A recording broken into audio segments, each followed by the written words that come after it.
পশ্চিম বর্ধমান আসানসোল কুলটির চীনাকুড়ি কয়লা খনিতে বিক্ষোভ সমস্ত গ্রাম কমিটি সংগঠনের। পশ্চিম বর্ধমান জেলার আসানসোলের কুলটি বিধানসভা অন্তর্গত চীনাকুড়ি স্থিত রাষ্ট্রায়ত্ত কয়লা উত্তোলন সংস্থা ইসিএলের চীনাকুড়ি কয়লা খনিতে আজ সকাল ১১টা থেকে ধর্না বা বিক্ষোভ কর্মসূচি করল এলাকার সমস্ত গ্রাম কমিটি সংগঠন। সংগঠনের অভিযোগ যে তাদের ১৯ জন শ্রমিককে কাজ থেকে বসিয়ে দেওয়া হয়, তার জন্য তারা এই কর্মসূচি করে। তার সাথে শ্রমিকদের নানান দাবি রাখা হয়। ৩ নম্বর মাইনাসে কাজ করছি, ঠিক আছে। আমার কাজগুলো মোটামুটি ২ মাস হয়ে গেছে, ঠিক আছে। কিন্তু আন্ডারগ্রাউন্ডে আমরা কাজ করছি, আজ আন্ডারগ্রাউন্ডে অনেক অসুবিধা হচ্ছে আমাদের। ওভার টাইম জবরদস্তি করাচ্ছে, ১ নম্বর।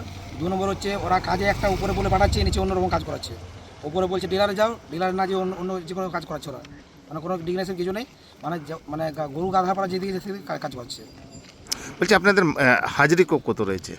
১ মাস পেয়ে উঠিয়েছি আমরা, কিন্তু আমাদের অ্যাকাউন্টে দেওয়ার কথা ছিল টাকাটা, কিন্তু টাকা দেয়নি অ্যাকাউন্টে, ওরা হাতে হাতে দিয়েছে পেমেন্ট, ঠিক আছে। পেমেন্টটা দিয়েছিল আপনার ৭০০ টাকা হিসাবে দিয়েছিল, ১২ দিনের ১৭ দিনের পেমেন্ট উঠেছে।